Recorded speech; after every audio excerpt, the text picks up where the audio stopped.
the Gentiles, because he's had that experience on the rooftop and everything. But then it's very specific when it says that some came from James and Peter dissembled because he was worried about his reputation back in Jerusalem. So he dissembles, acts like he wasn't sitting with the Gentiles.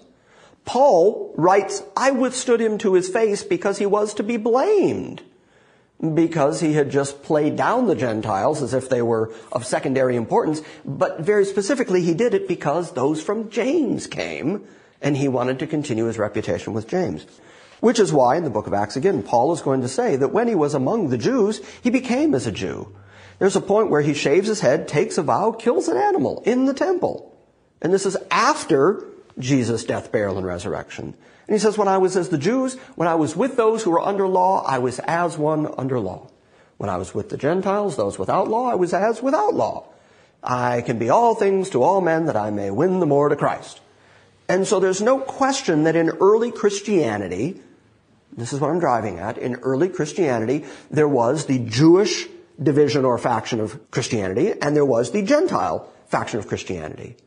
And Paul comfortably moved between the two groups, but it was clear that the two groups were always distinct. That's my point. And that's just a historic fact. Would we say Messianic Jews would be different from Judaizers? Yeah, that's why in Galatia he uses that word Judaizers, because the Judaizers really were those who, and I'm not saying they were right, I'm just saying they're a historic fact. Those who believed to be a genuine Christian, you also had to become a Jew. Because Christianity belonged to Judaism.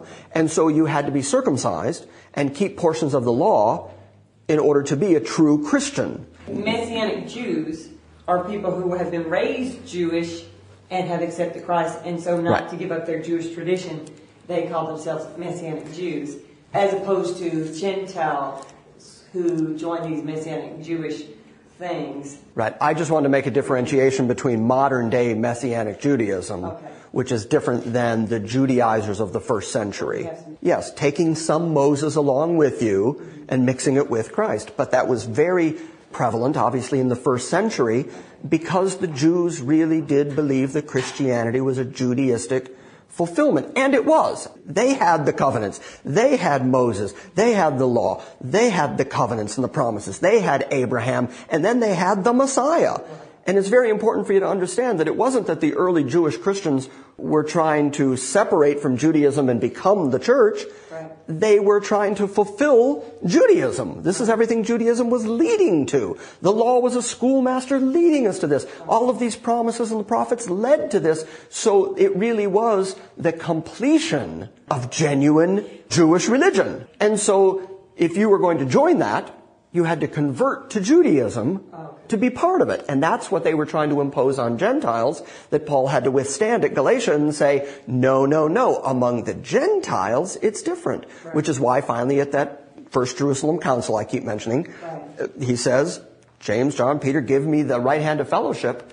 And they say, just tell them not to worship idols, not to eat anything in blood, and the rest of it, we'll let go. So they give them a couple little laws on the way out the door and say, if they can just do this, then you go on to the Gentiles. But you're going to make mistakes reading the New Testament if you don't understand that Peter, John, and James were the Jerusalem leaders, and that there was this very real first century tension between Gentile and Jewish Christians and the desire to Judaize Gentiles. And if you don't get that, then when you read what we're about to read out of Peter, if you read Peter and you think Peter is writing to the Gentile church, you're going to make a bunch of mistakes, like this guy's about to make. That's my point. So who was Peter writing to? Let's get this clear. Who was Peter writing to? Dispersed people. The dispersed, scattered Jews. Absolutely. Yes. I don't think I've ever quite heard the way you're saying it. Galatians is a good example of Paul really almost extremely anti-law, and with good reason. Very much so. Because he's fighting a heretical line of thinking. And on the other hand, James apparently is sick to death of cheap grace, right? No. It was more a real, genuine commitment to 1,400 years of Jewish history that he just wasn't going to throw away lock, stock, and barrel. I mean, he still saw value to Moses.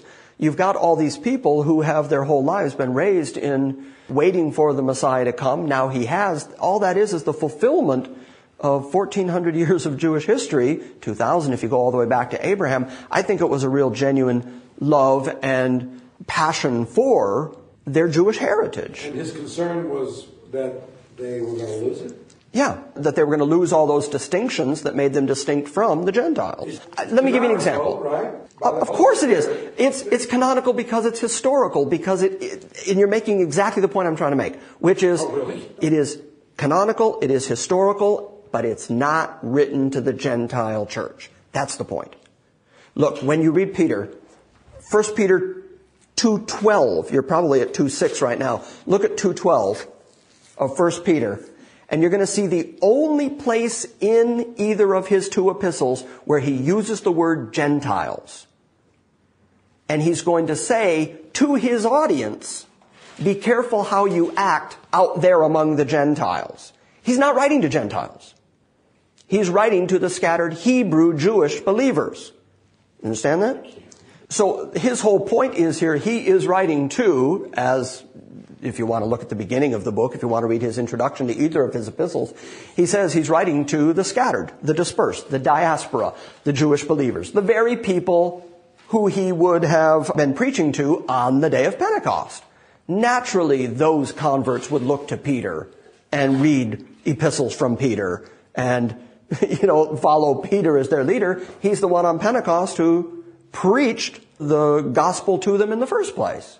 He's the bishop to the diaspora. He is the bishop to the diaspora. He is the Peter, John, and James, the three Jerusalem ministers, the elders. They are the ones whose ministry is to the circumcision. And so my point is, when you read Peter, you have to recognize who he's writing to. If you don't recognize that, you can write stuff like what I'm about to read to you. All of that was just to get to this. Indeed, there are times when the writers in the new dispensational book that he's responding to despair in trying to understand certain passages, which is understandable given their penchant for demanding that exact words must be used, or else the biblical writer is not understood. How dare we, look for exact wording. An example is 1 Peter 2:6-10. Where Peter, using Old Testament words that only spoke of Israel, quotes Hosea that the church is, quote, now God's people and now has received mercy. And the church is a chosen generation, a royal priesthood, a holy nation, his own special people. Now, the point he's making here is, he says in Hosea, that exact language was used of Israel. But in the New Testament, Peter uses it of the church.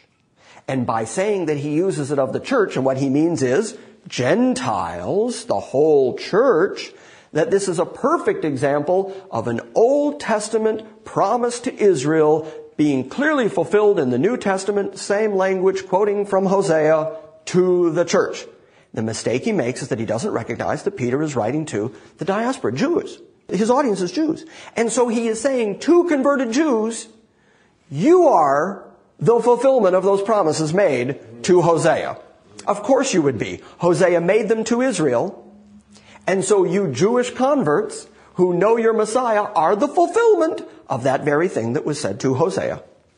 The point being, if you follow it in its historic, grammatical context, then there's no confusion there. But even if he were speaking of the Gentiles, it doesn't equate a replacement theology.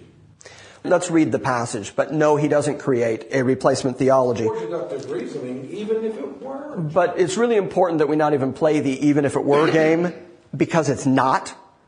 And this is where the confusion comes in. This kind of flexibility with Scripture, where you can say, okay, now historically, Peter's first century audience knew that Peter was writing to the diaspora. Everybody knew that. And so when the diaspora read it, they knew that